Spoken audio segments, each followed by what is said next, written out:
বৈষম্য বিরোধী ছাত্র আন্দোলন ও জাতীয় নাগরিক কমিটি আগামী 6 জানুয়ারি থেকে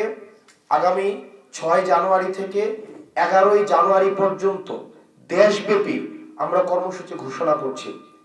এই কর্মসূচিতে আমরা দেশব্যাপী জনসংযোগ কর্মসূচি বা মানুষের কাছে যাওয়া বা আমরা কর্মসূচি ঘোষণা করছি, যেখানে আমরা মানুষের কাছে লিফলেট বিতরণ করব, আমরা সমাবেশ করব এবং বিভিন্ন মাত্রার জনসংযোগ করব। গত 31 ডিসেম্বর আমরা শহীদ মিনারে, জাতীয় শহীদ মিনারে আমরা মার্চ ফর ইউনিটি থেকে বৈষম্য বিরোধী ছাত্র আন্দোলন এবং জাতীয় নাগরিক কমিটি আমরা 15 জানুয়ারির মধ্যে আমাদের যেই প্রোক্লেমেশন অফ রেভলিউশন সেটি ঘোষণা করার জন্য আমরা দাবি জানিয়েছি। ইতিমধ্যেই আপনারা জানেন এই অন্তর্বর্তীকালীন সরকার এই ঘোষণা বাস্তবায়নের প্রতিশ্রুতি ওনারা ব্যক্ত করেছেন। তো সেই জায়গা থেকে বৈষম্য বিরোধী ছাত্র আন্দোলন ও জাতীয় নাগরিক কমিটি বিশ্বাস করে যে এই প্রোক্লেমেশন অফ রেভলিউশন এটা বাস্তবায়ন, এটার ঘোষণা আমাদের জাতীয় এবং ঐতিহাসিক জীবনে একটি গুরুত্বপূর্ণ মুহূর্ত। এবং এই অভ্যুত্থানে যেমন বাংলাদেশের প্রত্যেকটি অংশীজনের, বাংলাদেশের প্রত্যেক শ্রেণীর মানুষের অংশগ্রহণ ছিল, প্রান্তিক জনপদ থেকে শহর পর্যন্ত সবার অংশগ্রহণ ছিল, ঠিক একইভাবে আমরা প্রত্যাশা করি এই ঘোষণাপত্রে জনমানুষের, প্রত্যেক শ্রেণীর জনমানুষের আশা আকাঙ্ক্ষার প্রতিফলন ঘটবে। সেই লক্ষ্যে বৈষম্য বিরোধী ছাত্র আন্দোলন ও জাতীয় নাগরিক কমিটি আগামী 6 জানুয়ারি থেকে 11 জানুয়ারি পর্যন্ত দেশব্যাপী আমরা কর্মসূচি ঘোষণা করছি।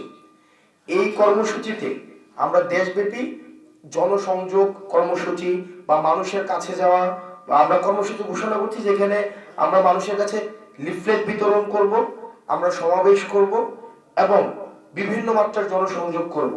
কারণ এই প্রোক্লেমেশন অফ রেভলিউশনে মানুষের যে আশা আকাঙ্ক্ষা রয়েছে, সেটি কি বিষয়ে তারা কি দেখতে চায় এই প্রোক্লেমেশনে, সেটির প্রতিফলনের জন্য আমরা মানুষের কাছে, আমরা আমাদের জায়গা থেকে ছুটে যেতে চাই।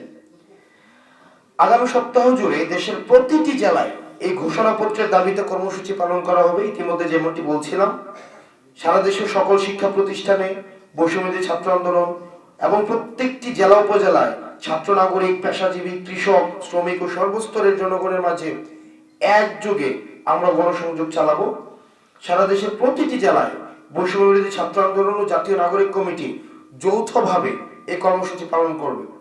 সেই সাথে আমরা আরেকটা বিষয় খুবই গুরুত্বপূর্ণ, সেটি হচ্ছে যে আমরা একই সাথে আমরা একটা বিষয় উদ্বেগের সাথে লক্ষ্য করছি যে সরকার 15 তারিখ সরকার কর্মসূচি এই প্রোক্লেমেশন অফ রেভলিউশন সবার অংশগ্রহণের ভিত্তিতে ঘোষণা করবেন এমনটি বলেছেন, প্রতিশ্রুতি দিয়েছেন, কিন্তু সরকার এখনো ঘোষণাপত্রের ব্যাপারে দৃশ্যমান কোনো উদ্যোগ নেয়নি। আজকে 4 জানুয়ারি, এখনো পর্যন্ত কোনো উদ্যোগ নেয়নি। গণঅভ্যুত্থানের সাথে জড়িত সকল অংশীজনের মতামত নিয়ে এই ঘোষণাপত্র তৈরি করা একটি জটিল ও গুরুত্বপূর্ণ বিষয়, একটা জটিল বিষয়। সেজন্য বৈষম্য বিরোধী ছাত্র আন্দোলন গত 31 জানুয়ারি এই ঘোষণাপত্র প্রকাশে প্রস্তুত ছিল, কিন্তু অন্তর্বর্তীকালীন সরকার যেহেতু নিজ উদ্যোগে এই দায়িত্ব নেয়, বৈষম্য বিরোধী ছাত্র আন্দোলন তার ঘোষণা করা থেকে বিরত থাকে। কিন্তু আমরা বিস্ময়ের সাথে লক্ষ্য করেছি 4 দিনে সরকার এখনো পর্যন্ত দৃশ্যমান কোনো পদক্ষেপ নেয়নি। তাই আমাদের আহ্বান থাকবে এই জাতীয় গুরুত্বপূর্ণ বিষয়টি সরকারকে তৎপর হওয়ার জন্য, এই জাতীয় গুরুত্বপূর্ণ বিষয়ে সরকার যেন তৎপর হয়, সেজন্য বৈষম্য বিরোধী ছাত্র আন্দোলন এবং জাতীয় নাগরিক কমিটি আমরা অন্তর্বর্তীকালীন সরকারকে আহ্বান জানাচ্ছি। এবং ঘোষণাপত্রের ব্যাপারে সরকার কার্যকরী উদ্যোগ গ্রহণ করলে এ ব্যাপারে আমরা আমাদের নিজেদের মতামত জানাতেও বৈষম্য বিরোধী ছাত্র আন্দোলন এবং জাতীয় নাগরিক কমিটি আমরা প্রস্তুত আছি।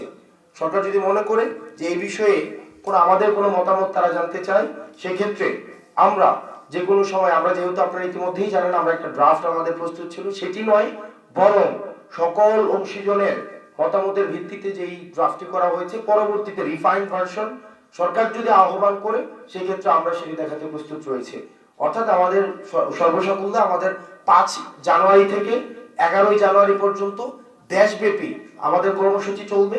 আমরা প্রান্তিক পর্যায় থেকে একদম প্রত্যন্ত গ্রামে আমরা ছুটে যেতে চাই, মানুষের কথাগুলো আমরা 6 জানুয়ারি থেকে ছয় জানুয়ারি থেকে 11 জানুয়ারি পর্যন্ত 6 জানুয়ারি থেকে 11 জানুয়ারি পর্যন্ত আমরা প্রত্যেকটা মানুষের কাছে ছুটে যেতে চাই। আপনারা জানেন এই গণ অভ্যুত্থানে সকল শ্রেণী পেশার মানুষের অংশগ্রহণ ছিল, কারণ আপনারা জানেন যে ফেসিবাদ যে সরকার এই সকল মানুষের টুটি চেপে ধরে রেখেছিল। প্রত্যেকটা মানুষ কথা বলতে পারতো না, তাদের অধিকারের বিষয়গুলো কখনোই উপস্থাপন করতে পারতো না। আমরা তাদের এই কথাগুলো আমরা তুলে ধরতে চাই।